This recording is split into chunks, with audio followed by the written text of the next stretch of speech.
नमस्कार दोस्तों, स्वागत है आप सभी का हमारे YouTube चैनल आलोक ज्ञान गंगा में। मित्रों, आज जो कहानी मैं आपको सुनाने जा रहा हूं उसका शीर्षक है शक। इससे पहले कि मित्रों आप हमारी कहानी में खो जाएं, अगर आप हमारे चैनल पर पहली बार विजिट कर रहे हैं तो कृपया चैनल को सब्सक्राइब कर लें, बेल आइकन को प्रेस कर लें ताकि इस तरीके की कहानियां जो हर रोज मैं लेकर के आता हूं उसका नोटिफिकेशन सबसे पहले आप तक पहुंचे।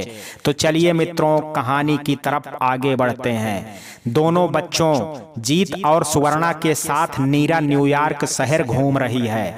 अटलांटिक महासागर के तट पर बसा हुआ है न्यूयॉर्क शहर।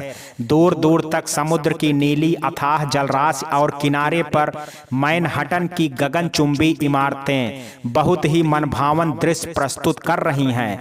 अटलांटिक महासागर के किनारे बैठ करके नीरा फूली नहीं समा रही है। एक ओर जहां महासागर की शीतल हवा तन को स्पर्श करके खुशियां दोगुनी कर रही है, वहीं दूसरी ओर प्रभाकर की किरणें शरीर को उष्णता दे करके खुशी में चार चांद लगा रही हैं। वह अपने आप को बहुत भाग्यशाली समझ रही है। कभी सपने में भी नहीं सोचा था कि बच्चों के साथ न्यूयॉर्क शहर घूमेगी। मैनहट्टन के बारे में तो केवल सुना था, अब देख भी रही है। आज नीरा का मन आनंद स्पर्श से अभिभूत है। समुद्र के किनारे लगे बेंच पर बैठ करके नीरा की आंखें दूर तक फैली जलराशि को निहार रही हैं। मन इतना चंचल है कि कभी एक जगह दो घड़ी स्थिर होकर के ठहर ही नहीं पाता है। मन जीवन यात्रा के बीते दिनों के उतार चढ़ाव भरे पथ के कुछ खुशी के क्षण एवं कुछ सुख दुख के क्षण को तलाश कर वर्तमान की झोली में डालने के लिए जैसे व्याकुल हैं। कम उम्र में शादी हो गई थी उसकी। सौरभ ने उसे पहली बार अपनी बड़ी बहन के यहाँ देखा था तो देखते ही पसंद कर लिया था। 12वीं कक्षा की परीक्षा दे करके वह अपनी बहन के यहाँ छुट्टियां बिताने आई थी। उसे तो इस बात का पता ही नहीं था कि सौरभ उसे पसंद करता है। सौरभ ने उसकी दीदी और जीजाजी से आकर के कहा था कि उसे नीरा पसंद है।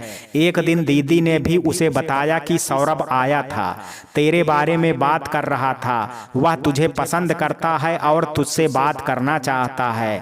तेरी क्या मर्जी है बता देना। मेरी कोई मर्जी नहीं है दीदी, मुझे नौकरी करना है और पिताजी की सहायता करनी है। तुझे तो मालूम ही है कि पिताजी की आर्थिक स्थिति ज़्यादा अच्छी नहीं है, जिसके कारण मुझे भी आगे पढ़ाने से मना कर दिया। नीरा ने बड़ी शांति से कहा, ठीक है, तू जो कहना चाहती है सौरभ से ही कहना, तेरे ऊपर कोई दबाव नहीं है। फिर भी पापा की हालात को देखते हुए इस बात पर विचार करना, क्योंकि सौरभ अच्छा लड़का है तथा अच्छी कंपनी में नौकरी करता है। दीदी ने भी बड़ी शांति से समझाया। नीरा की इच्छा थी कि आगे की पढ़ाई करे और उच्च शिक्षा प्राप्त करे, परंतु उसके पापा की आर्थिक स्थिति अच्छी न होने के कारण आखिर इच्छा न होते हुए भी शादी के लिए सहमति देनी पड़ी। सौरभ ने कभी शादी से पहले दहेज की बात नहीं की, परंतु घर वालों के मन में कहीं ना कहीं दहेज को लेकर के लालच तो थी, जो बाद में नीरा के जीवन में एक काला अध्याय बन करके सामने आया। नीरा के पापा दहेज नहीं दे पाए, बहुत ही साधारण तरीके से शादी हो गई। नीरा चाहती थी कि शादी के बाद अपनी पढ़ाई जारी रखे, परंतु सौरभ ने कभी चाहा ही नहीं कि नीरा उससे ज्यादा पढ़ लिख जाए। उसके सपने मन के किसी कोने में दब तो गए, परंतु समय समय पर उसमें एक टीस उठती रहती थी। नीरा ने भी इसे नियति मान करके सब स्वीकार कर लिया और घर गृहस्थी में व्यस्त हो गई। 2 बच्चे, घर परिवार में सास ससुर देवर ननद सब की जिम्मेदारी एक साथ आ पड़ी थी नीरा के कंधों पर। कहने के लिए बड़ा परिवार था, पर जब कोई आवश्यक कार्य हो तो नीरा को ही सब कुछ संभालना पड़ता था। एक बड़ा देवर ऑफिस जाता था, उसके लिए चाय नाश्ता बनाना। छोटा देवर कॉलेज जाता था, उसके लिए भी चाय नाश्ता तैयार करना और टिफिन बॉक्स तैयार करना। 2 ननदें स्कूल में पढ़ती थी, उनके लिए भी चाय नाश्ता के साथ टिफिन बॉक्स तैयार करना नीरा की रोजमर्रा के कार्य में शामिल था। देवर ननद घर से निकल पड़ते तो उसके पश्चात सास ससुर की सेवा, उनके लिए मनपसंद भोजन बनाना, नहाने के लिए पानी गर्म कर देना, उचित समय पर दवा एवं पानी का ग्लास सामने रखना। इतनी सेवा करने के बाद भी तो किसी को खुश नहीं रख पाई थी। वह मायके से दहेज लेकर के जो नहीं आई थी, गरीब बाप की बेटी थी, पर वह पढ़ी लिखी थी और पढ़ने में होशियार भी थी। सबकी यातना सहते सहते तथा सबकी बातें सुनते सुनते बहुत थक चुकी थी नीरा। बात तब और बिगड़ गई जब बच्चों की पढ़ाई की बारी आई। हमेशा वही पैसों का रोना धोना। कई बार अपने पति को समझाने की कोशिश की, मुझे नौकरी करने दो तो बच्चों की अच्छी परवरिश हो जाएगी, पर नीरा की एक ना चली। सास ससुर तथा उसके पति को यह पसंद ही नहीं था कि वह कहीं जाकर के नौकरी करे। नौकरी करने जाएगी तो सबकी सेवा कौन करेगा।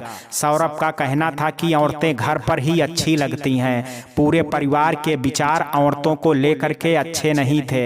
नीरा के मन में यह उथल पुथल चल रही थी, मैं तो अपने मन की इच्छा पूरी नहीं कर पाई। अच्छी शिक्षा लेना चाहती थी, नहीं ले पाई, परंतु बच्चों की जिंदगी के साथ कोई खिलवाड़ नहीं होने दूंगी। नौकरी तो मुझे करनी ही है, चाहे सबके मर्जी से करूं या फिर बिना मर्जी के।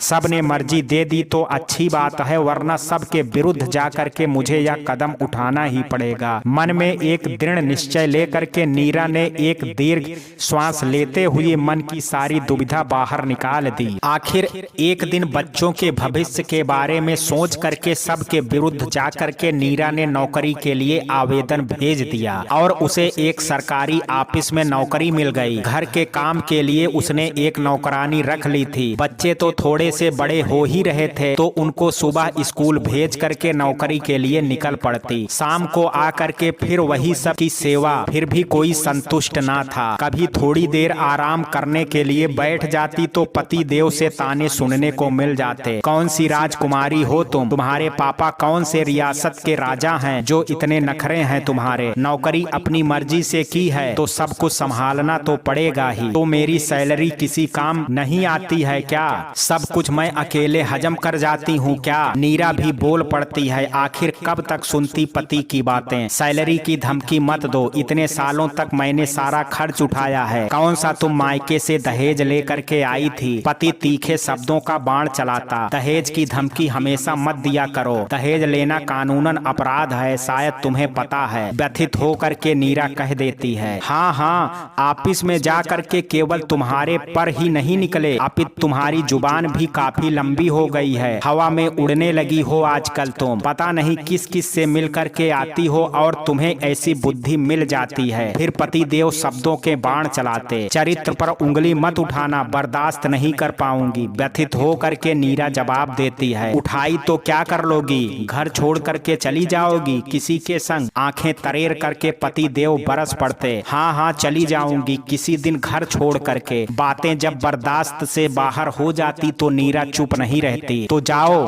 क्यों नहीं जाती हो? किसने रोक रखा है तुम्हें?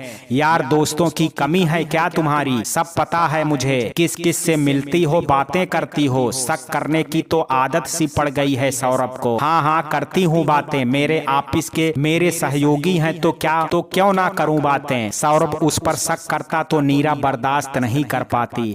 दो तमाचे पड़े थे उसके गालों पर और वह अपमानित होकर के रो पड़ी थी। अपमान के घाव का जो चिन्ह उसके हृदय पर अंकित है वह आज भी कभी कभी दुखने लगता है। इतना लांछन, इतना अपमान उसके हिस्से में आया कि वह दिन याद करके वह सिहर उठती है। नीरा से जब बातें बर्दाश्त नहीं होती तो वह कमरा छोड़ करके चली जाती है और अपने काम में लग जाती है या फिर बच्चों को पढ़ाने में व्यस्त हो जाती है। और करती भी क्या बेचारी। अब तो शक करना और बात बात पर ताने मारना उसके पति की आदत सी बन गई है। कहते हैं ना कि इंसान जितना सहता है सामने वाला उसे उतने ही कमजोर समझने लगता है। नीरा के साथ भी यही सब हो रहा था। अपने बच्चों की जिंदगी के बारे में सोच करके वह सब सहती जा रही थी। बेवजह शक करना तो अब सौरभ की आदत सी बन गई थी। एक बार शक का बीज मन में बो दिया तो पल्लवित हो करके विष वृक्ष बनने में समय नहीं लगता है और उसकी टहनियां तो ऐसी फलती हैं कि उसकी छाया में कोई नन्हा पौधा पनप ही नहीं सकता है।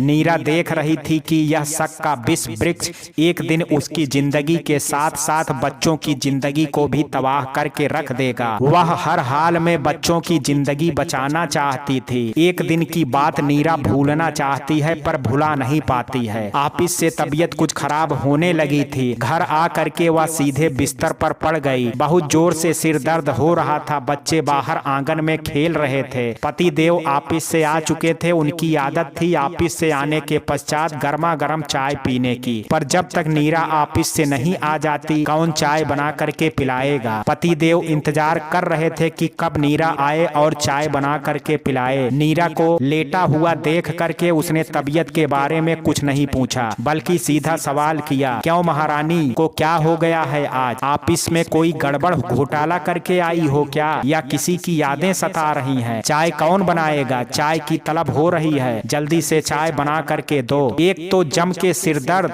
ऊपर से इतना घटिया बातें। नीरा को बर्दाश्त नहीं हुआ। वह मन ही मन सोचने लगी, यह आदमी कैसा है? मेरी तबीयत के बारे में पूछने के बजाय सीधा मुझ पर ही हुक्म चला रहा है, ऊपर से गंदी गंदी बातें भी सुना रहा है। नीरा को जबरदस्त गुस्सा आया और वह तुनक करके बोल पड़ी, एक दिन चाय बना लो ना, मैं यहाँ आराम करने के लिए लेटी हुई नहीं हूँ। मेरी तबीयत ठीक नहीं है तभी लेट गई हूँ। तबीयत के बारे में पूछने के बजाय इतनी बातें सुना रहे हो। तबीयत खराब होने का तो एक बहाना है, ना जाने कौन सा गुल खिला करके आ रही हो। फिर वही सब, इतनी कठोर कोई आदमी कैसे हो सकता है और इतनी गंदी बातें कैसे कर सकता है? जब देखो तब तक शक करना, कब तक इंसान बर्दाश्त करेगा? सोचते सोचते नीरा गुस्से में बोल पड़ी, जबान संभाल के बात करना, हमेशा मेरे चरित्र पर उंगली मत उठाना। तुम्हारी आदत सी बन गई है शक करने की।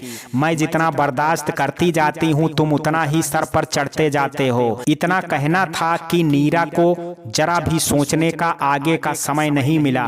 पति देव ने उसे खींच करके उठाया और 2 तमाचे जड़ दिए उसके गालों पर और कहा, चल महारानी जा चाय बना पहले, उसके पश्चात जो करना हो कर लेना, मुझे चाय चाहिए। तेरी हिम्मत कैसी हुई मुझे चाय बनाने के लिए कहने की? क्या मैं तेरा नौकर हूँ जो तुझे चाय बना करके पिलाऊं? फिर तुझे ब्याह करके क्यों लाया था? इस घर में इतने नखरे नहीं चलेंगे। गालों पर थप्पड़ पड़ते ही अपमान के दर्द से नीरा तड़प उठी। उसका मन चाह रहा था कि ईंट का जवाब पत्थर से दे, परंतु बच्चों के बारे में सोच करके आंखों से आंसू लिए वह रसोई घर की ओर चल पड़ी थी, एक गूंगी और बहरी की तरह, जिसमें ना सुनने की शक्ति और ना कहने के लिए जबान थी।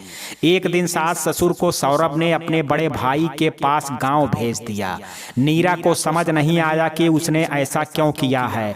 वह चुप रही, उसने पूछा नहीं। बात बढ़ाना उसका स्वभाव में नहीं था। एक दिन ऑफिस से आने के बाद सौरभ के दोस्त की बेटी ने आकर के उसे एक लिफाफा थमाया। लिफाफा खोल करके उसने देखा कि सौरभ का लिखा हुआ पत्र उसके अंदर है, जिसमें लिखा था कि मैंने मुंबई में ट्रांसफर ले लिया है और मैं जा रहा हूँ आज की ट्रेन से। चिट्ठी हाथ में लिए नीरा मूर्तिवत अब तक बैठी रही जब तक बेटे ने आकर के झकझोरा नहीं। बेटा कोचिंग गया हुआ था और उसने आकर के देखा मम्मी हाथ में कुछ लिए हुए खामोश बैठी हैं, तो उसने पूछा, मम्मी क्या बात है, हाथ में क्या है और इस तरह उदास चुपचाप क्यों बैठी हुई हो? मुझे बताओ क्या बात हो गई है। नीरा से कुछ कहते नहीं बना। उसने अपने बेटे की ओर चिट्ठी बढ़ा दी। बेटे ने चिट्ठी पढ़ी और नीरा के कंधे पर हाथ रख करके कहा, कोई बात नहीं मम्मी, आप डरो मत, मैं हूं ना आपके साथ, और सुवर्णा भी तो है। हम लोग अभी छोटे हैं तो क्या हुआ, हम आपके साथ हैं और हमेशा रहेंगे। आपको किसी बात में दुख हो ऐसा कोई काम नहीं करेंगे। नीरा सब कुछ भूल करके दोनों बच्चों से लिपट गई और मन ही मन एक दृढ़ निश्चय ले लिया, मैं किसी भी कीमत पर तुम दोनों की जिंदगी बर्बाद नहीं होने दूंगी। तुम्हें अच्छी शिक्षा दे करके एक अच्छा इंसान बनाऊंगी ताकि तुम समाज में कल गर्व से सिर ऊंचा करके चल सको। बाद में नीरा को लोगों से पता चला कि उसका पति एक औरत को लेकर के वह चला गया जिसके साथ काफी समय से उसका संबंध था। नीरा इन सब बातों से अनभिज्ञ थी। नीरा को अब समझ में आने लगा था कि उसका पति बात बात पर शक क्यों करता था। जिसके मन में पाप हो वही दूसरों को भी पापी समझता है। इंसान का स्वभाव है वह हर इंसान को अपने जैसा ही समझता है। अपने नजर नजरिए से ही देखता है। मन ही मन नीरा खुश भी थी, क्योंकि रोज रोज के ताने उलाहने देने वाले से उसको मुक्ति मिल गई थी। उसे लगा चलो कष्ट जितना करना हो कर लेंगे, पर अब कोई अपमानित करने वाला नहीं है, इस बात की संतुष्टि है। आखिर एक दिन दोनों बच्चों के हाथ पकड़ करके नीरा घर से निकल पड़ी और एक किराए का मकान लेकर के रहने लगी। धीरे धीरे उसने एक छोटा सा मकान लिया तथा अपने बच्चों की परवरिश करने में व्यस्त हो गई। पति के अचानक ट्रांसफर लेने तथा दूसरे शहर चले जाने से नीरा टूट सी गई थी, परंतु बच्चों का सहारा लेकर के जीवन के जंग में वह एक कुशल योद्धा की भांति डटी रही। दोनों बच्चों ने ही मां का हौसला बढ़ाने में काफी मदद की। जब वह दुख के असीमित झंझावतों से सूखे पत्ते की तरह टूट करके गिरने लगती, तो अपने बच्चों को छाती से लगाए सदैव अपने दुख को भुलाने एवं मजबूती से खड़ी रहने की कोशिश में लग जाती। नीरा के मन में यह जिद आ गई थी कि दुख के इस काली रात को एक उजली चांदनी रात में मुझे बदलना होगा। मेरे दुख का साया बच्चों पर ना पड़े, इसका मुझे ध्यान सदा रखना होगा। बच्चों को मुझे उस मुकाम तक पहुंचाना है जहां वे सिर उठा करके ऊंचा करके गर्व से अपना जीवन जी सकें, समाज में अपनी पहचान स्वयं बना सकें। एक दिन मैं गर्व से सिर ऊंचा करके कह सकूं कि देखो यह मेरे काबिल बच्चे हैं। अपनी धुन में सुबह से शाम कब हो जाती थी और शाम से सुबह कब हो जाती थी, नीरा को पता ही नहीं चलता था। थकान को अपने आसपास फटकने भी नहीं देती थी वह। अगर कभी थक भी जाती तो बिस्तर में धंस जाती और नींद के आगोश में समा जाती। वह तो बस चलती जा रही थी। वह एक ऐसी यात्रा पर थी जिसकी मंजिल तो है परंतु कंटक भरे और बहुत दूर। इस यात्रा में चलते चलते कभी कांटे चुभ जाते तो कभी रक्त बहने लगता, तो कभी मन में घाव बन जाता। मन में घाव देने के लिए समाज में ऐसे बहुत लोग हैं जिनको अपनी जिंदगी से नहीं औरों की जिंदगी से खास लगाव होता है। अपनी जिंदगी से वे कभी खुश नहीं होते, सदैव दुखी रहने की आदत सी रहती है उनको। किसी की मुस्कुराहट देख करके उनको बहुत कष्ट होता है। मीरा के साथ भी ऐसा कई बार अनुभव हुआ। वह बड़ी हिम्मत के साथ चलती है और चेहरे पर जीवटता और मुस्कान रखती हो, दूसरे लोगों को परेशानी हो जाती। ऑफिस में भी कई लोगों को नीरा के स्वभाव से अच्छी खासी जलन हुआ करती थी। दबे स्वरों में लोग कहते कैसी लेडी है, अकेली सब कुछ कर लेती है और बच्चों को भी संभाल लेती है। इसे देखकर तो लगता ही नहीं है कि वह पति देव से अलग हो गई है। इसके चेहरे पर कोई सिकन ही नहीं है। बड़ी दबंग लेडी है। अब उनको कौन समझाए, दबंग होना तो कोई बुरी बात नहीं है। आप अगर परिस्थितियों के अनुसार अपने आप को ढाल लेते हैं और जिंदगी को एक सही दिशा देने की कोशिश करते हैं तो उसमें कोई बुराई नहीं है, बल्कि जिंदा दिली से जिंदगी जीना कहते हैं इसे। पर नीरा ऐसी बन चुकी थी कि ऐसे शब्द अगर उसके कानों में पड़ते भी तो एक मुस्कान बिखेर करके सब कुछ पीछे छोड़ देती और वह आगे की ओर चल पड़ती। वह कहावत चरैवित प्रचलन निरंतरम नीरा के जीवन पर अक्षरशः लागू होती है। देखते देखते बेटा जीत 10वीं कक्षा में आ गया था तथा बेटी सुवर्णा 7वीं कक्षा में आ गई थी। जीत 10वीं कक्षा की बोर्ड परीक्षा की तैयारी में जुटा था और साथ ही साथ IIT JEE की तैयारी में भी लगा हुआ था। सुबह सुबह स्कूल जाना, स्कूल से आकर के फिर कोचिंग से आकर के फिर देर रात तक पढ़ाई, उसकी दिनचर्या। 10वीं की बोर्ड परीक्षा में जीत ने वह कमाल किया जिससे उसका तथा नीरा का शीश गर्व से ऊंचा हो गया। कक्षा में प्रथम तो आया था ही, पूरे देश में मेरिट लिस्ट में 3रा स्थान प्राप्त किया था। सुबह सुबह बेटे को फोटो पेपर में देख करके नीरा फूली नहीं समा रही थी। यह उसके लिए जीवन में सबसे बड़ी खुशी की घड़ी थी। नीरा ने अपने बेटे को गले से लगा करके उसका माथा चूम लिया और कहा, इतने कठिन समय में भी तुमने अपनी हिम्मत नहीं हारी बेटा। तुम पर मुझे गर्व है। तुम्हारे हौसले को देख करके मैंने भी हौसला रखना सीखा है। यह जाना है कि कठिन समय में इंसान को अपने उद्देश्य से कभी डिगना नहीं चाहिए। थैंक यू बेटा, तुमसे मैंने बहुत कुछ सीखा है। हृदय पर छाए हुए दुख के काले घने जैसे धीरे धीरे छंट रहे थे। बीती रातों की काली स्याही को भुला करके वह भोर की लालिमा फैलाने की प्रतीक्षा करने लगी और बच्चों के भविष्य के सपने बुनने लगी। सौरभ ने ट्रांसफर लेते समय जो लेटर दिया था उसमें उसका फोन नंबर भी था। बेटे की सफलता से नीरा इतनी खुश थी कि खुशी उससे संभाले नहीं संभल रही थी। जैसे पुष्प जब खिलते हैं तो उसकी महक चारों ओर फैलती है और वातावरण को सुगंधित बना देती है, ठीक उसी तरह बेटे की सफलता की सुगंध चारों ओर फैलने लगी थी। उसने मन ही मन सोचा, क्यों ना यह खबर सौरभ को भी दी जाए, सुन करके उसे बहुत खुशी होगी और शायद फिर लौट आए। अगर एक परिवर्तन के साथ सुबह का भूला शाम को लौट आए तो उसे भूला नहीं मानते हैं, ठीक उसी तरह अगर उसमें परिवर्तन आ जाए तो स्वीकार करने में कोई बुराई नहीं है। नीरा ने बेटे की सफलता की खबर सौरभ को देने के लिए एक दिन फोन लगाया। आपके लिए खुशी भरी खबर है, मृदु स्वर में कहा नीरा ने। ऐसी क्या खबर है जो मुझे फोन लगाने की आवश्यकता पड़ गई? स्वर में तल्खी थी। सौरभ के बात करने का ढंग नीरा को अच्छा नहीं लगा, फिर भी स्वयं को संभालते हुए उसने जवाब दिया, जीत ने इस बार 10वीं की बोर्ड परीक्षा में पूरे देश में मेरिट लिस्ट में तीसरा स्थान प्राप्त किया है और कक्षा में भी प्रथम स्थान प्राप्त किया है। न्यूज़पेपर में उसकी फोटो भी छपी है। इसमें मेरे लिए क्या खुशी भरी खबर है। जीत तुम्हारा बेटा है, खुशी की खबर तो तुम्हारे लिए है। तुम खुशी से नाचो, झूमो, खुशियां मनाओ। बहुत तीखे शब्दों का बाण फिर चलाया सौरभ ने। सौरभ की बातें मीरा के हृदय को भेद गई और आंखें छलछला आई, परंतु स्वयं को संभालते हुए थोड़ी सी तल्ख आवाज में उसने जवाब दिया, तो क्या जीत आपका बेटा नहीं है? बच्चों की याद क्या आपको कभी नहीं आती है? बच्चों की सफलता से आपको खुशी नहीं होती है? मुझसे आपकी दुश्मनी हो सकती है, परंतु आप कैसे पिता हैं जो अपने बच्चों से दुश्मनी निभा रहे हैं? जैसे ही नीरा ने थोड़ी सी तल्ख आवाज में जवाब दिया, उधर से सौरभ ने फोन काट दिया। सौरभ के फोन काट देने के पश्चात नीरा का स्वाभिमान भी जाग उठा। उसने दोबारा फोन लगाने का प्रयास ही नहीं किया। नीरा मन ही मन सोचने लगी, कोई पिता इतना निष्ठुर कैसे हो सकता है कि अपने बच्चों की खुशी से भी खुश नहीं है। वह किसी और के प्यार में इतना मस्त मगन हो गया है कि अपने बच्चों की जिंदगी के बारे में भी सोचना बंद कर दिया है। बच्चे कैसे हैं, क्या कर रहे हैं, खबर लेना ही छोड़ दिया। नीरा का यह आखिरी प्रयास था। इसके पश्चात कभी भी उसने सौरभ से संपर्क करने का प्रयास नहीं किया।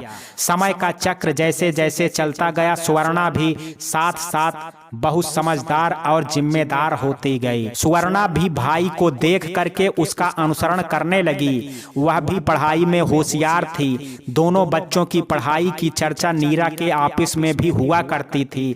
10वीं का रिजल्ट आने के बाद नीरा को पूरे ऑफिस वालों को पार्टी देनी पड़ी थी। सबने यही कहा, बेटा तुम्हारा हीरा है, पार्टी तो बनती ही है। सुन करके नीरा का सिर गर्व से ऊंचा हो गया था। वह मन को सांत्वना देने लगी, क्या हुआ जो अपनों ने ठुकराया, परंतु जो मेरे शुभचिंतक हैं वो तो तारीफ कर ही रहे हैं। फिर यह तो खुशी की बात है, मुझे खुश होना चाहिए। सोचते सोचते उसकी आंखों की कोरें भीगने लगी थी। अपनी उंगलियों से आंखों की कोर से निकले आए आंसुओं को पोंछते हुए नीरा मुस्कुरा करके ऑफिस के लोगों से बात करके स्वयं के दर्द को भुलाने लगी थी। दिन चाहे खुशी के हो या दुख के, या फिर संघर्ष के हो या फिर आराम के, समय का चक्र तो चलता ही है और चलता ही रहता है, कभी रुकता नहीं है। नीरा को भी अपनी जीवन यात्रा में रुक करके कभी सोचने का अवसर प्राप्त नहीं हुआ। उसके जीवन का ध्येय एक ही था, चलना और बच्चों की जिंदगी को उस शिखर तक ले जाना जहां जा करके वे फक्र से सिर ऊंचा करके जी सकें। बीते दिनों की झुलसती आग से निकल करके वर्तमान में एक सुखद बयार में सांस ले सकें। हृदय के एक कोने में बसा वह घाव जो सूख तो चुका है, परंतु कभी कभी एक टीस सी उठती है उसमें से। वह टीस खुशी में बदल जाए और फिर कभी पीछे मुड़ करके भी ना देखे। जीवन का फलसफा यही है कि हर अंधेरी रात के पश्चात उजली सुहानी भोर अवश्य आती है। निरंतर चलते रहने से वह समय भी अवश्य आएगा जीवन में, तब खुशियों के पुष्प खिल करके बच्चों के ओंठों पर मुस्कुराएंगे। उन्हें मुस्कुराता हुआ देख करके दिल आनंद से भर जाएगा। हाँ, जरूर आएगा वह समय, अवश्य एक दिन आएगा। मुझे बस चलना है और चलते रहना है। और वह चलती रही। दोनों बच्चों को सीने से लगा करके नीरा बस आगे की ओर चलती रही। कभी पीछे मुड़ करके देखने का समय ही नहीं मिला उसे, या यूं कह सकते हैं कि कभी पीछे मुड़ करके देखने का मन हुआ ही नहीं उसका। IIT जेई की परीक्षा और 12वीं की बोर्ड परीक्षा दोनों में जीत ऐसे डटा रहा जैसे मैदाने जंग में एक सिपाही डटा रहता है। उसके धैर्य को सलाम। अपने उद्देश्य पर से वह कभी डिगा नहीं, कभी हारा नहीं। ऐसा प्रतीत होता था जैसे जीत के साथ साथ नीरा भी मैदाने जंग में डटी हुई है। दोनों के बुलंद हौसले को देख करके नीरा का मन गर्व से भर उठता है और खुशी से उसकी आंखें भीग जाती हैं। अपने बेटे की इतनी दृढ़ इच्छा शक्ति देख करके किस माँ का शीश गर्व से ऊंचा नहीं होगा। नीरा का भी शीश ऊंचा हो गया बेटे की दृढ़ इच्छा शक्ति को देख करके। नीरा में भी दृढ़ता आ जाती और कर्तव्य पथ पर चलने का हौसला मिलता उसे। 12वीं की परीक्षा का रिजल्ट आ गया। पुनः एक बार जीत ने अपनी जीत का डंका बजाई। स्कूल में तो प्रथम स्थान प्राप्त ही किया था। देश में मेरिट लिस्ट में उसकी 5वीं रैंक आई। उस रात की बात भुलाए नहीं भूलती नीरा। कितने बेचैन थे तीनों, जीत, सुवर्णा और नीरा। तीनों जाग रहे थे, किसी की भी आंखों में नींद नहीं थी। नींद कोसों दूर थी, यह सोच करके कि सुबह IIT जेई का रिजल्ट आने वाला है। क्या होगा रिजल्ट? जीत को स्वयं पर भरोसा था और नीरा को अपने जीत पर, परंतु भरोसा होने के पश्चात भी मन कहाँ मानता है। मन तो इतना चंचल है कि कभी कुछ सोचता है और कभी कुछ। सकारात्मक और नकारात्मक विचारों की लहरों में मन एक बार डूबता, फिर उसे किनारा मिलता, फिर डूबता, फिर किनारे पर आ जाता। बस रात भर यही चल रहा था। नींद और आंखों के बीच लुका छुपी का खेल। पलकें इतनी भारी हो रही थी कि ऐसे चिपक रही थी जैसे किसी ने उस पर शहद डाल रखा हो। मीरा को पूरा विश्वास था कि परीक्षा परिणाम अच्छा ही आएगा, फिर भी मन है कि कुछ देखे बिना मानता ही नहीं। वह रात इतनी तनाव भरी थी कि आज भी नीरा के मानस पटल पर स्पष्ट अंकित है। उस समय घर में ज्यादातर नेट नहीं हुआ करता था। सुबह सुबह जीत को लेकर के नीरा कैफे में गई। वहां जाकर के परीक्षा परिणाम पता चला तो नीरा की अत्यधिक खुशी का सैलाब अपने धैर्य का बांध तोड़ करके आंखों के रास्ते से निकल पड़ा। उस समय नीरा की आंखें रो रही थी और ओंठों पर मुस्कान खिल रही थी। माँ का वह रूप बहुत ही मनभावन था। वह अपने आप को संभाल नहीं पा रही थी। 212वीं रैंक आई थी जीत की। एक बात तो पक्की हो गई थी कि जीत को IIT मुंबई में एडमिशन मिल जाएगी, जहां जाने की जीत की बड़ी इच्छा थी। आखिर जीत को IIT मुंबई में इलेक्ट्रिकल इंजीनियरिंग के डुअल डिग्री में एडमिशन मिल गई। परंतु जीत के जाने के बाद स्वर्णा बिल्कुल अकेली हो गई थी। उस समय वह 10वीं क्लास में पढ़ रही थी। परीक्षा में कोई मदद चाहिए तो अपने भाई से ही मदद लिया करती थी। वह घर में भी उसे अकेला ही रहना पड़ता था, क्योंकि नीरा 10 बजे से ऑफिस निकल जाती थी और शाम को 6 साढ़े 6 तक ही लौट पाती थी। पर उसने एक अच्छी बेटी की तरह अकेली रह करके पढ़ाई की और अपनी माँ की हर बात मानी। कभी कभी भाई को पास न होना सुवर्णा को बहुत निराशा के अंधेरे में धकेल देता, परंतु नीरा के समझाने के पश्चात वह अंधेरे से बाहर निकल आती। कुछ ही समय में सुवर्णा जैसे बहुत बड़ी और समझदार हो गई थी। सुवर्णा की हालत देख करके नीरा को मन अंधेरी खाई में डूबने लगता और आंखें बरसने लगती। माँ को उदास और रोते हुए देख देख करके सुवर्णा उसे हिम्मत देती। माँ मेरी चिंता मत करो, मैं ठीक हूँ, मैं अपनी पढ़ाई अच्छे से करूँगी, मेरा वादा रहा, बस आप निराश मत होना और आंसू मत बहाना। आपकी आंखों में आंसू देख करके मेरा मन अधीर हो उठता है। हम दोनों अगर टूट गए तो भैया की पढ़ाई कैसे पूरी होगी। हमें हर हाल में अपनी हिम्मत बांध के रखना है। बेटी की इतनी प्यारी बातें सुन करके मीरा के ओंठों पर एक मुस्कान खिल उठती है और वह संभल जाती है। परंतु नीरा कई बार डर जाती है कि बेटी अकेली है घर में। पर बेटी की हिम्मत को देखते हुए नीरा को भी हिम्मत आ जाती थी। उसकी हिम्मत को देख करके मन ही मन सोचती थी कि सुवर्णा बहुत हिम्मत वाली लड़की है, पर मैं क्यों हार जाती हूँ कभी कभी अपनी हिम्मत। एक बार ऑफिस जाते समय नीरा का बहुत बड़ा एक्सीडेंट हो गया था। उस समय सुवर्णा अकेली थी घर में। नीरा अस्पताल में भर्ती थी। सुवर्णा को जब यह बात पता चली तो वह बिना घबराए अस्पताल पहुंच गई। उसके चेहरे पर झलकता हुआ वह आत्मविश्वास आज भी नीरा को अच्छे से याद है। उसकी आंख में ना डर था ना आंसू थे, क्योंकि वह जानती थी अगर मैं घबरा गई तो माँ जरूर घबरा जाएंगी। समय ने उसे इतना समझदार बना दिया था कि छोटी सी उम्र में बहुत समझने लगी थी माँ की व्यथा। सुवर्णा जीत को एक बार फोन कर दो कि मेरा एक्सीडेंट हुआ है, नीरा ने अपनी बेटी से कहा। कैसी बातें कर रही हो मम्मी, अभी भैया को अगर पता चल गया तो अपनी पढ़ाई छोड़ करके घबरा करके घर आ जाएगा, इससे क्या फायदा होने वाला है, मैं संभाल लूंगी ना सब कुछ, तुम डरो मत। सुवर्णा ने अपने माँ को ढांढस बधाया। सुवर्णा का आत्मविश्वास देख करके नीरा की आंखों से खुशी के आंसू छलक पड़े। सुवर्णा ने माँ की आंखों के आंसू पोंछते हुए बस इतना कहा, मैं जानती हूँ मेरी माँ बहुत हिम्मत वाली है, बस अपनी ममता के कारण कभी कभी कमजोर पड़ जाती है। दोनों माँ बेटी ने एक दूसरे को देख करके मुस्कुरा दी और सारा तनाव छूमंतर हो गया। कई वर्ष हो गए पति सौरभ ने ना तो बच्चों की खैर खबर ली और ना ही नीरा से किसी तरह का संपर्क किया। नीरा चाहती तो अदालत तक जा सकती थी तलाक के लिए और बच्चों के भरण पोषण की मांग कर सकती थी, परंतु वह स्वाभिमानी थी। उसके स्वाभिमान को इतनी चोट लगी थी कि उसने उस व्यक्ति से 1 रुपया भी लेना पसंद नहीं किया। अपने दम पर बच्चों की परवरिश करती रही। कई लोगों ने कहा भी था कि तुम कोर्ट केस कर तो तुम्हें बच्चों का भरण पोषण मिल जाएगा, पर नीरा समय गंवाना नहीं चाहती थी, क्योंकि उसके पास इतना समय था ही नहीं कि कोर्ट कचहरी के पीछे भागती फिरे। वैसे कई बार उसका मन कहता था कि अन्याय के विरुद्ध आवाज उठानी चाहिए, परंतु उससे क्या उम्मीद करना जिसके अंदर मानवता से युक्त एक दिल की जगह एक मतलबी दिल बसा हुआ हो। नीरा इस बात से डर रही थी कि कोर्ट कचहरी के पीछे भागते भागते समय हाथ से निकल ना जाए और बच्चों की परवरिश में कोई कमी रह जाए, बच्चों की जिंदगी पर किसी तरह का कोई आंच आए और भविष्य के जो सपने संजोए हुए हैं उसमें कोई विघ्न घटे, यह नीरा को कतई मंजूर ना था।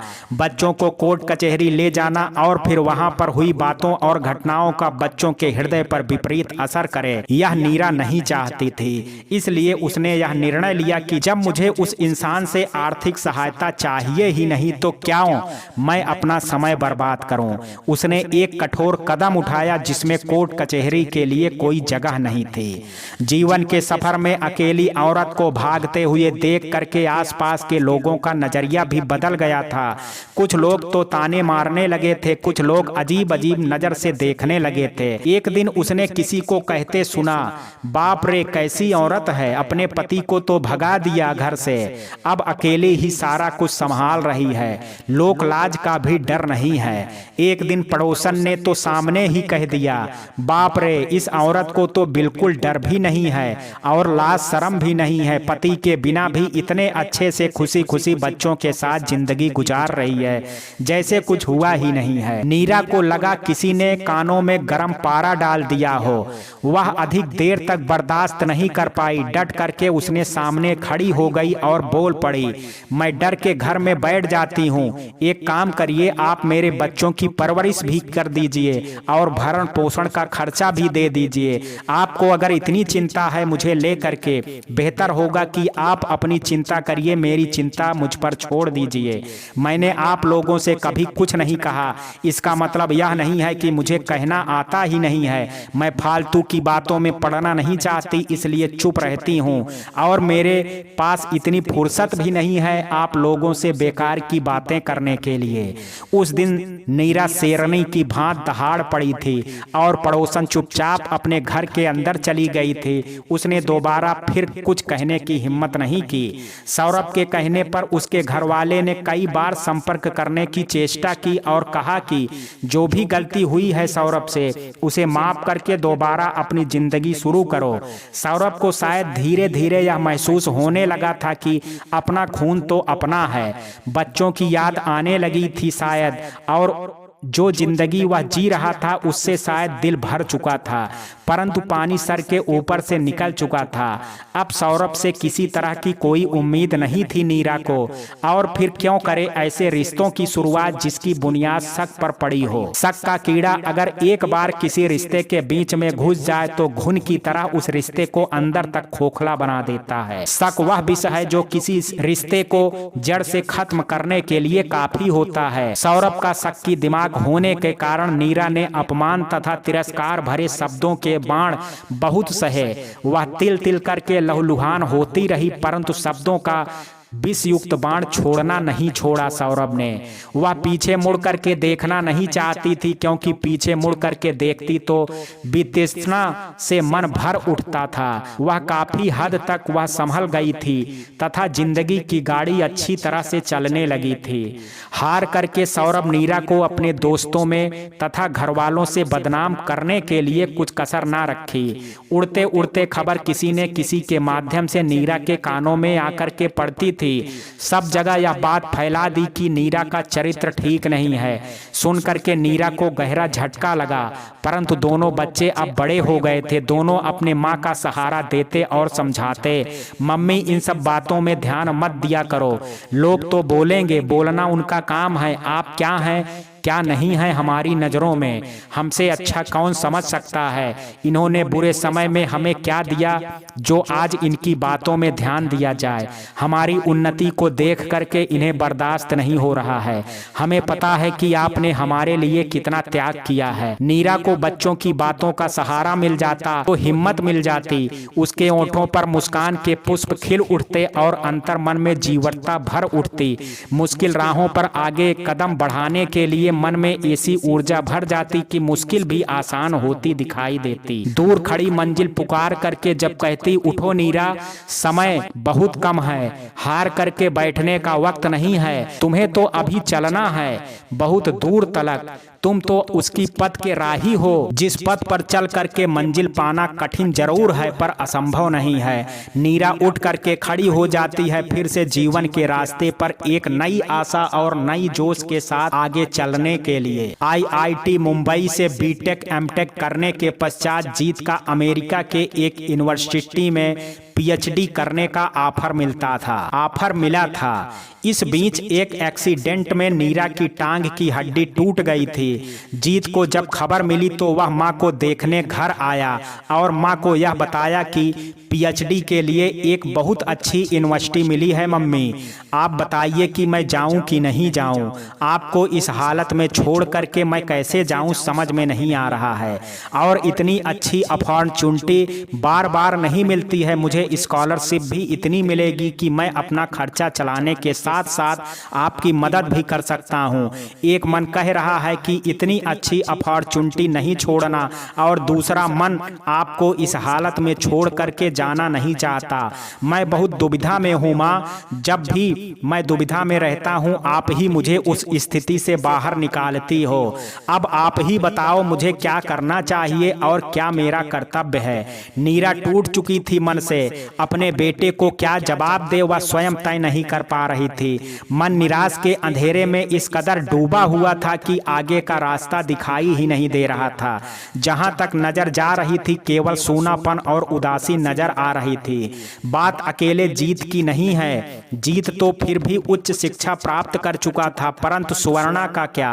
वह तो उस साल 12वीं के एग्जाम देने के बाद IIT की तैयारी में लगी हुई थी। अचानक एक्सीडेंट हो जाने के कारण सुवर्णा को कोचिंग क्लासेज भी छोड़नी पड़ी। एक निराशा का अंधेरा मन को घिरे हुए थे। अचानक अमावस की काली रात आकर के मन को और निराशा के अंधेरे में धकेल दी। बहुत आत्ममंथन के पश्चात नीरा ने बेटे से कहा, तुम चले जाओगे तो इस घर का क्या होगा? 3-4 महीने तक तो मैं उठ भी नहीं पाऊंगी बिस्तर से। कौन घर को संभालेगा और सुवर्णा की पढ़ाई कैसे होगी? तुम इंडिया में ही रह करके PhD कर लो। घर आते जाते रहोगे तो मुझे और सुवर्णा का आत्मबल मिलेगा। ठीक है मम्मी, तो मैं नहीं जाऊंगा अमेरिका, इंडिया में ही कर लूंगा PhD। जीत ने आंखों में आंसू लेकर के कहा। जीत को उदास चेहरा और छलछलाती हुई आंखें देख करके नीरा की आंखें छलछला आई। बेटे की मन की पीड़ा नीरा महसूस करने लगी। बड़ी मेहनत के बाद उसे यह मौका मिला था विदेश जाकर के उच्च शिक्षा प्राप्त करने का। भला कितने लोगों को यह मौका मिल पाता है, वह भी PhD करने का। नीरा का मन बार बार उससे यही प्रश्न कर रहा था, क्या यह सही कर रही है नीरा अपने बेटे के साथ? अन्याय नहीं कर रही है क्या? उसकी प्रतिष्ठा को नष्ट नहीं कर रही है क्या? क्या स्वयं को कभी क्षमा कर पाएगी नीरा? मन तुझे कचोटता रहेगा कि तूने एक प्रतिभा को आगे बढ़ने से रोक दिया। नहीं नहीं, ऐसा नहीं होना चाहिए। जीत को अमेरिका जाना है और जितनी भी गंभीर परिस्थिति क्यों ना हो, उस परिस्थिति का मुझे सामना अवश्य करना है। मैं हार नहीं मानूंगी। अभी अगर हार मान गई, जीवन भर हार की अग्नि में जलती रहूंगी। बेटे की आंखों में आंसू देख करके नीरा भी रो पड़ी। उसे अपनी मजबूरी पर बहुत गुस्सा आ रहा था और वह मन ही मन कहने लगी, हे भगवान, मैंने ऐसा क्या बुरा किया है, मेरे साथ ऐसा हुआ? ऐसे समय में मैं बिस्तर में पड़ी हूं जब मेरे बच्चों को मेरी बहुत जरूरत है। कितने सपने सजोए थे हम सब ने मिल करके। हे भगवान, मुझे शक्ति दो, मुझे हिम्मत दो, मैं हारना नहीं चाहती। नीरा की आंखों से लगातार आंसू बह रहे थे। जीत ने आकर के मां के आंसू पोंछे और कहा, रो मत मम्मी, हम आपको छोड़ करके कहीं नहीं जाएंगे। पता नहीं आप मन ही मन क्या सोच कर रही हैं। हम हैं ना आपके साथ। आज अगर बुरा समय है तो यह समय भी निकल जाएगा मम्मी, फिर आएंगे अच्छे दिन हमारे जीवन में। बस आप हिम्मत मत हारो। आप हिम्मत हार जाती हो तो हमारी हिम्मत भी जवाब देने लगती है। आप ही तो हमारी ताकत हो मम्मी। याद है आपको, बचपन में आप ने हमें एक गाना सिखाया था और जब भी कोई कठिन परिस्थिति आती तो हम सब मिल करके वह गाना गाया करते थे। तू जिंदा है, तू जिंदगी की जीत पर यकीन कर, अगर कहीं है स्वर्ग तो उतार ला जमीन पर। सितम के और 4 दिन, गम के और 4 दिन, ये दिन भी जाएंगे गुजर, गुजर गए 1000 दिन। जब सारी बात सुवर्णा के कानों में पड़ी तो उसे अच्छा नहीं लगा। उसने अपनी माँ को हिम्मत देते हुए कहा, अरे मम्मी, क्यों रोक रही हो भैया को अमेरिका जाने के लिए? उसने इतनी मेहनत की है, उसे मत रोको माँ। मैं हूं ना आपके पास, मैं सब संभाल लूंगी और फिर 3-4 महीने में आप उठ करके खड़ी हो जाओगी। तब तक ठीक हो जाएगा सब कुछ। मन इतना छोटा मत करो और मौका हमेशा द्वार पर स्वयं नहीं आता है, वह तो मेहनत से मिलता है इंसान को। भैया के हाथों से यह अवसर अगर निकल गया तो जीवन भर हम हाथ मलते रह जाएंगे, स्वयं को कभी क्षमा नहीं कर पाएंगे। बेटी की बात सुन करके नीरा को लगने लगा सुवर्णा अब बड़ी हो गई है, समझदार हो गई है। 4 महीने के बाद नीरा ने ऑफिस ज्वाइन किया। अब वह ठीक थी और धीरे धीरे चलने फिरने लगी थी। जीत का भी समय हो गया था अमेरिका जाने का, तो उसे छोड़ने मुंबई गई थी नीरा और सुवर्णा। उस रात को नीरा नहीं भूल सकती। वह रात कितनी खुशी और पीड़ा देने वाली रात थी। सुबह की फ्लाइट से जीत को अमेरिका जाना था। रात को जीत ने माँ से कहा, माँ, मैं आज रात आपके पास सोना चाहता हूँ। पता नहीं नहीं मुझे क्या हो रहा है, मैं हिम्मत हार रहा हूँ। आपके और सुवर्णा के बारे में सोचकर मन मेरा बैठा जा रहा है। कैसे आप दोनों को छोड़ करके जाऊंगा मैं। नीरा ने अपने बेटे के बालों में उंगलियां चलाते हुए कहा, कुछ नहीं होगा बेटा, डरो मत और हमारे लिए चिंता भी मत करो। अब मैं ठीक हो गई हूँ, हम दोनों मिल करके अच्छे से रह लेंगे और फिर तुम 1 साल के बाद तो आओगे मिलने। वहां जा करके अच्छे से पढ़ाई करना, समय कैसे निकल जाएगा पता भी नहीं चलेगा। सुबह बेटे को विदा करते समय नीरा को ऐसा लग रहा था जैसे उसके दिल को किसी ने पकड़ करके निचोड़ दिया हो। वह रो भी नहीं पा रही थी और हंस भी नहीं पा रही थी। बहुत खुशी की बात थी पर चेहरे पर खुशी नहीं थी। बेटा जो इतनी दूर जा रहा, जीत की आंखें भी नम थी। यह देख करके नीरा ने अपने आप को संभाल लिया और एक मुस्कान के साथ हाथ हिलाते हुए उसे विदा किया और जीत चल पड़ा अपने उद्देश्य पथ की ओर। जीत के जाने के बाद नीरा का पूरा घर बहुत खाली खाली सा लगने लगा। वह जीत की जो भी चीजें देखती, चाहे कोई कपड़ा चाहे कोई जूते, सारी चीजें उसे उसकी यादें दिलाती थी, उससे जुड़ी हुई थी। ये सब देख करके नीरा की आंखें हमेशा नम हो जाती थी। जिस कमरे में बैठ करके जीत पढ़ाई करता था उस कमरे में जा करके तो वह कई बार फपक फपक करके रो पड़ती थी। बेटे की कमी इतना ज्यादा खल रही थी, वह कमी आंसू के रूप में आंखों से निकल जाती थी।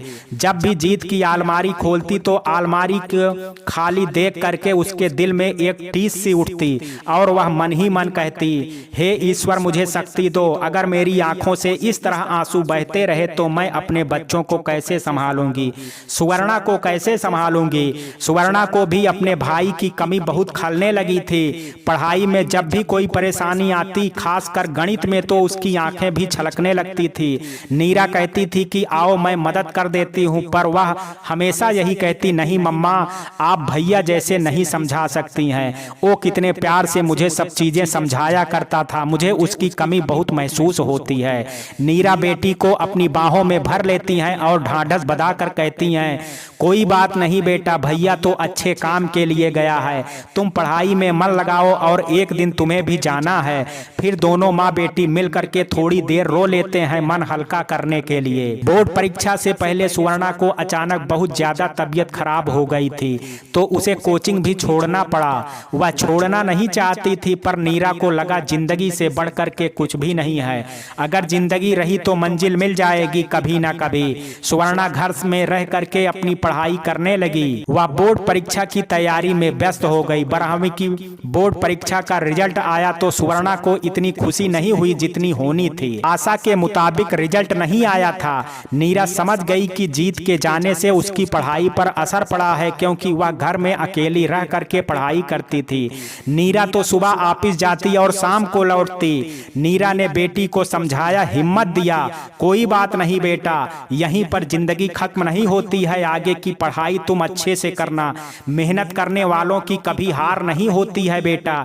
छोटी सी बात में हार जाओगे तो जिंदगी के कठिन रास्ते पर आगे कैसे बढ़ोगे। इस तरह कभी नीरा बेटी को हिम्मत देती, कभी सुवर्णा माँ को हिम्मत देती और समय का चक्र आगे चलता जाता। IIT JEE क्लियर करने में सुवर्णा सफल नहीं हो पाई। वह निराशा के घोर अंधेरे में धंसती चली जा रही थी। ऐसी कठिन परिस्थितियों में नीरा ने स्वयं को भी संभाला और सुवर्णा को भी संभाला। AIEE की परीक्षा का परिणाम भी बहुत अच्छा नहीं आया, परंतु उसे शहर के गवर्नमेंट इंजीनियरिंग कॉलेज में दाखिला मिल गया। इसी कॉलेज से मैकेनिकल इंजीनियरिंग में बीटेक करते करते एमटेक की तैयारी में लग गई। कहते हैं ना कि जहां चाह वहां राह, यह कहावत सुवर्णा पर लागू हो जाती है। उसका अधिक परिश्रम और आत्मविश्वास ने उसका साथ दिया। इस बार गेट IIT एमटेक करने के लिए परिणाम का आया तो सुवर्णा के चेहरे पर खुशी की उजली किरणें बिखर गई। इस बार सुवर्णा की जीत हुई थी। इस बार परिणाम अच्छा आया एवं अच्छी रैंक मिली। उसे IIT रुड़की में दाखिला मिला। उसी कॉलेज से उसने एमटेक की डिग्री लेने का साथ साथ विदेश जाने की तैयारी करने लगी। आखिर वह दिन भी आ गया जब सुवर्णा को अमेरिका के एक अच्छी सी यूनिवर्सिटी में MS करने की अनुमति मिल गई। सुवर्णा और नीरा दोनों बहुत खुश थे। उधर जीत को जब इस बात का पता चला तो वह खुशी से फूला ना समाया। उस समय जीत एक मल्टीनेशनल कंपनी कंपनी में जॉब करने लगा था। बस समय का इंतजार करने लगे सभी कि कब अमेरिका जाएं, मिले और खूब घूमें। इसी बीच नीरा की तबीयत कुछ खराब रहने लगी तो उसने भी यह निर्णय लिया कि ऑफिस से समय पूर्व सेवानिवृत्त ले लेगी। दोनों बच्चों के चले जाने के पश्चात उसका मन कहाँ लगने वाला था। अकेला वह इस बात से बहुत खुश थी कि अब तीनों मिलकर के अमेरिका में खूब घूमेंगे और साथ साथ समय बिताएंगे। बहुत समय के पश्चात यह मौका आया था। खुशी खुशी नीरा और सुवर्णा ने जाने की तैयारी की। आंखों में अनगिनत सपने लिए दोनों एक दिन अमेरिका की यात्रा की ओर चल पड़ी। वह यात्रा कितना सुखद, कितना खुशनुमा हो सकता है, इस बात को शब्दों में ढालना बहुत मुश्किल है। एक एहसास था उस देश में जाने का जहां के लिए केवल सपने देखते थे, सोच करके ही रोमांचित हो उठते थे। जीत से कई बार अमेरिका के बारे में सुन करके ही पूरे शरीर में सिरहन सा दौड़ जाता था। वियाग्रा फाग के सौंदर्य के बारे में बचपन में किताबों में पढ़ा था। जब उनकी आंखों से सामने से वियाग्रा फाल को देखेंगे तो यह दृश्य कितना रोमांचकारी होगा, सोच करके ही मन में गुदगुदी सी होने लगी। बस इतना कह सकते हैं कि जीवन डगर की यह सुखद यात्रा एक अविस्मरणीय यात्रा है, जिसका आनंद लेने के लिए नीरा और सुवर्णा ने अपने कदम आगे बढ़ा दिए और पीछे मुड़ करके नहीं देखा। तो मित्रों, ये कहानी आपको कैसी लगी, आप अपनी राय मुझे कमेंट बॉक्स में जरूर दीजिएगा। वीडियो अगर पसंद आया हो तो वीडियो को लाइक, शेयर और चैनल को सब्सक्राइब करना ना भूलें। कल मिलते हैं एक नई कहानी के साथ, तब तक के लिए जय हिंद, जय भारत।